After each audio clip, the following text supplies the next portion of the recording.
Hello everybody, Zorb58 here, and today we're going to be taking a look at the Dell Inspiron 7353. It's a top-of-the-line 2-in-1 offering by Dell, running Windows 10. So let's take a look.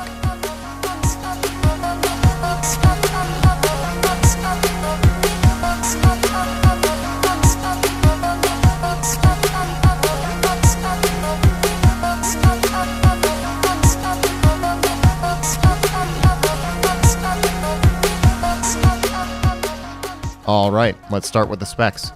In this machine, you can get the full range of Intel Core processors of the 6th generation. The particular one I have here is the i3-6100U. That's a dual-core processor running at 2.3 gigahertz. This particular machine comes with 8 gigabytes of DDR3 RAM, and it has a 128 gigabyte solid-state drive on board. This thing also has integrated Intel HD graphics, as well as Max audio, and that's a Pro Speaker enhancement system there that Dell puts on their machines. The device does have Bluetooth built right in, and Wi-Fi, of course, is today's standard. That's 802.11ac for those of you keeping score at home. Now, one of the features of this device is the beautiful display here. You have a 13.3 inch 1080p WLED multi-touch display, and that has a refresh rate of 60 hertz. So your fairly standard HD display, but it is beautiful. It is a touchscreen, so of course you're going to have that glossy finish on it. But as you can see, the glare is not bad at all. I have an unshielded light bulb here that's shining down on this thing, and it's very light with the glare, even with the glossy display for the touch. It's bright at all angles. The viewing is very good. I wouldn't call it exactly 180. In fact, not very close to 180, but it's more than acceptable if you're looking at it at an angle. The colors are just vibrant, and I can't say enough about Dell's displays. They've really gotten amazing over the years, and they're now known for having a very small bezel. Now, this machine doesn't have a small bezel because it is a tablet PC, so that's kind of where you're going to hold it when you're using it as a tablet, if you are interested in doing that. But still, a very nice display. The colors are just as vibrant as a lot of theirs, and I can't say enough about it. It is a nice display for a laptop of this caliber. So let's take a look around the outside of the machine at some of the ports and buttons on it. So first, on the right side, we have an SD card reader for those of you that want to expand storage that way or easily copy pictures from cameras. You have a single USB 3.0 port over there. And then moving up towards the front, you have the volume button on the side. Of course, important when you're using it as a tablet. And then the power and sleep button is also on the side there. Now, if we look at the front, all we have there is the power light. Moving to the left side of the machine, you have the power input in the back. You have HDMI out, and then 2 more USB 3.0 ports. Not any USB-C on this machine, sadly, but you do have 3 of those USB 3.0 ports in total. And then up towards the front, you have the headphone headset combo jack, of course, which has become standard on all laptops, as I talked about on the HP review a few months ago.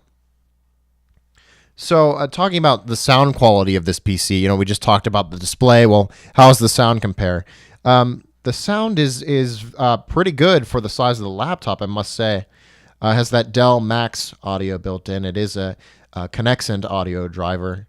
It's very loud. Low sounds are very good for such a thin laptop, and we'll get to the thickness of this thing later, but just know that it doesn't sound like how small it is. It really puts out a lot of sound. It's quite loud.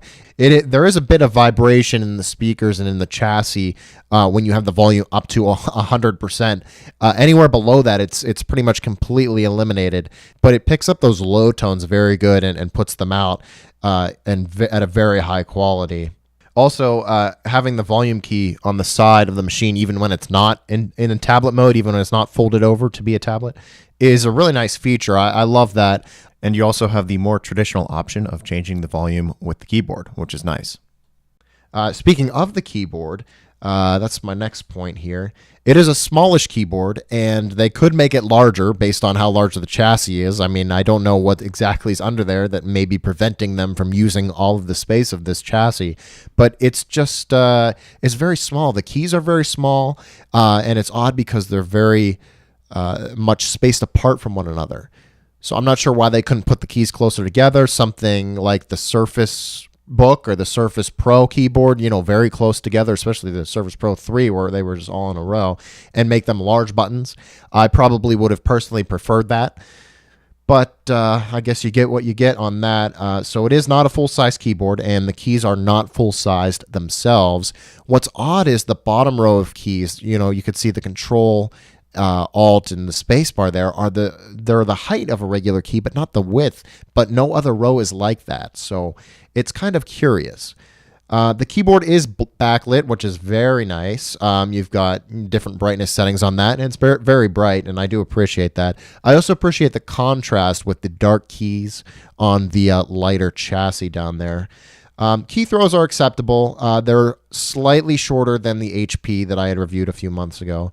The keys are very stiff, which is really nice. They don't wobble around underneath your finger. They don't feel like they're going to fall off at any given time.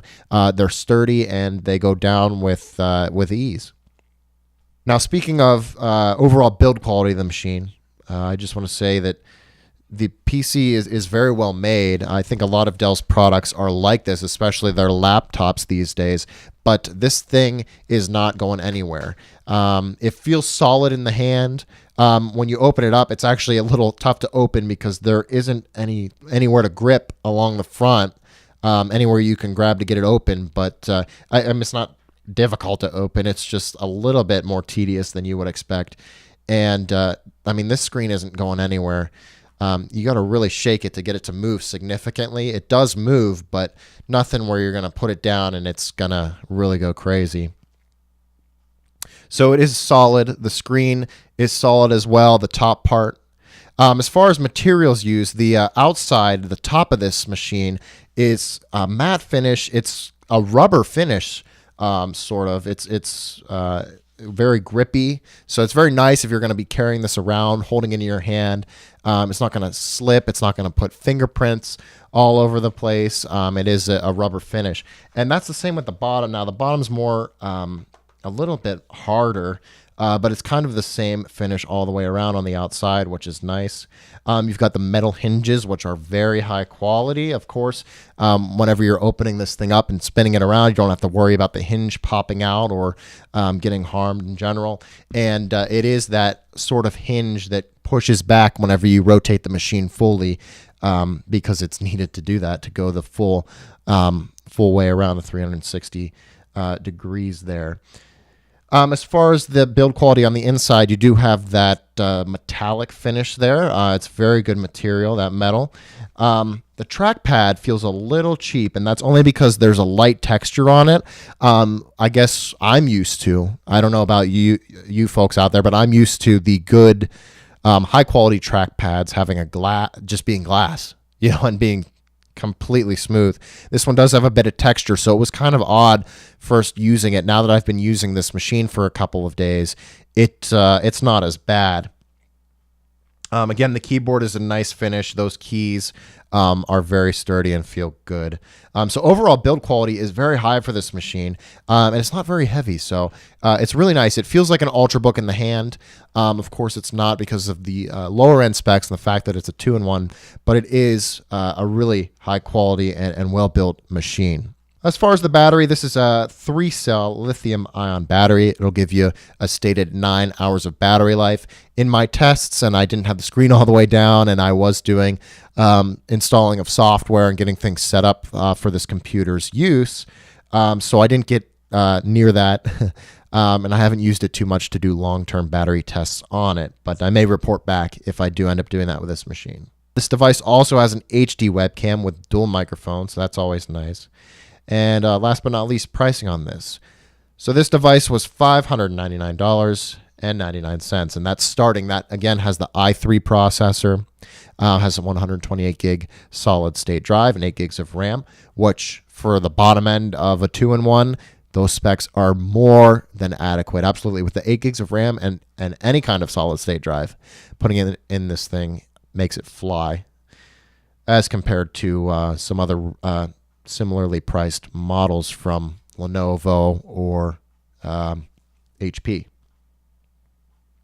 As a tablet, it's a fair machine. Of course, it's kind of tough to say because it does run Windows 10, which isn't the best tablet operating system, and the Windows Store is still scarcely populated. But hopefully it'll get there soon, and Windows will be a viable option for the tablet. But if you're interested in using that, Windows 10, of course, carries over a lot of the tablet features of Windows 8, has tablet mode. It's more than worthy, and it'll run all your Windows apps, even when flipped over into that tablet mode. So in summary, this is a beautiful machine by Dell, really high quality, really nice, and you can get it in a variety of specs, whatever meets your needs. It'll work for the college student that will be coming out of school now, but if you need to get a new computer for the summer coming up, that'll be something on your list. It's also for individuals looking for a higher end PC. They could get the i7. If they don't want to jump all the way for the Ultrabook, they can get a very nice 2-in-1 here. It's definitely high quality. It sounds good. The display is a beautiful Dell display as usual. Overall, it's a good PC. I picked it up. I love it so far, and I would definitely buy it again. So that'll do it for the review of the Dell Inspiron 13 7353. If you liked the video, be sure to comment, like, and subscribe. And as always, thank you for watching.